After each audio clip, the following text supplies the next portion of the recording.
দীর্ঘ 15 বছরের প্রেমের সম্পর্কের দাবি নিয়ে এক বিধবা নারী অবস্থান নিয়েছেন যুবদল নেতার বাড়িতে। তার একটাই দাবি, বিয়ে করতে হবে। বৃহস্পতিবার রাত 9টার দিকে রংপুরের পীরগাছা উপজেলার কান্দি ইউনিয়নের বালারদিঘি এলাকায় যুবদল নেতা রফিকুল ইসলামের বাড়িতে অবস্থান নেন ওই নারী। এরপর থেকেই এলাকায় শুরু হয় চাঞ্চল্য, কৌতূহল আর নানা আলোচনা। কার সাথে কথা বলছেন বলেন তো? আমার বোন জামাইয়ের সাথে কথা বলছি। আমার মনে কথা কইছে। হ্যাঁ কথা বলছি। সত্য তো? হ্যাঁ এটা সত্য। আমি এক মিথ্যা কথা কইছি। তুমি তাহলে আজ 12টার সময় আমার বাড়ি গেলে। আজ 12টার সময় গেছি। কখন গেছো? ঘটনা তো এরা মানে লোক ঘটনা না পাশের আপনার ভাই আপনারা আসছেন কোন? অভিযুক্ত রফিকুল ইসলাম কান্দি ইউনিয়নের 1 নম্বর ওয়ার্ড যুবদলের সভাপতি।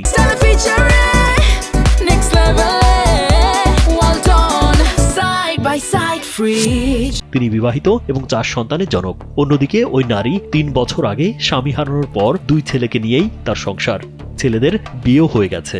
আমার 2টা বাচ্চা আছে। আমি কি মানুষ, গ্রামের মানুষও জানে, আশপাশে আমি কাম করে হ্যাঁ কিন্তু সবাই জানে। আর তুমি কি জানিস মানুষ? কারণ আমি তো নিজে বুঝতে পারছি, আমি নিজে বুঝতে পারছি না। তুমি এই এখন যে কথা কয়টা কথা কিন্তু সব কটা মিথ্যা। হ্যাঁ।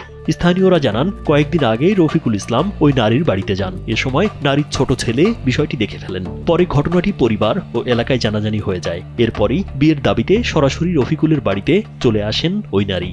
আজকে কেন এই বাসায় উঠছেন সেটা বলেন তো? আজকে উঠছি আমি আজকে উঠছি। তিনি 3 দিন আগে একটা ঘটনা ঘটাইছে। 3 দিন আমি অপেক্ষা করছি যে ওই আসবে, এই জিনিসটা হলো সমাধান করবো। আমি হলো ফাইনাল একটা গ্রামের বাড়িতে একটা কিছু হোক, কিন্তু কিনি হলো খুচরাই যায়নি। এই জন্য আমি নিজেই আসছি। কেউ কি কারো কাছে এমনি আসতে পারে? কি চান আপনি? আমি চাই আমার এই কলঙ্ক দিছে, আমার কলঙ্ক নিজেই ভাঙিয়ে দিই, ওই নিজেই বিয়ে করবে।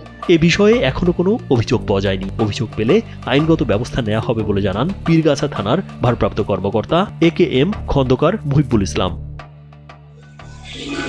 এই বিষয়ে আমরা এখন পর্যন্ত কোনো অভিযোগ পাইনি। অভিযোগ পেলে প্রয়োজনীয় ব্যবস্থা নেওয়া হবে।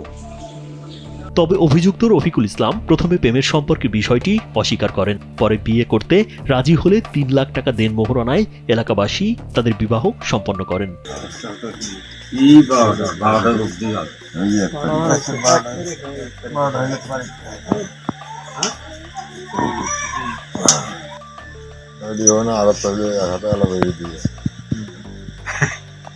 রাজীব বিশ্বাস, কালবেলা।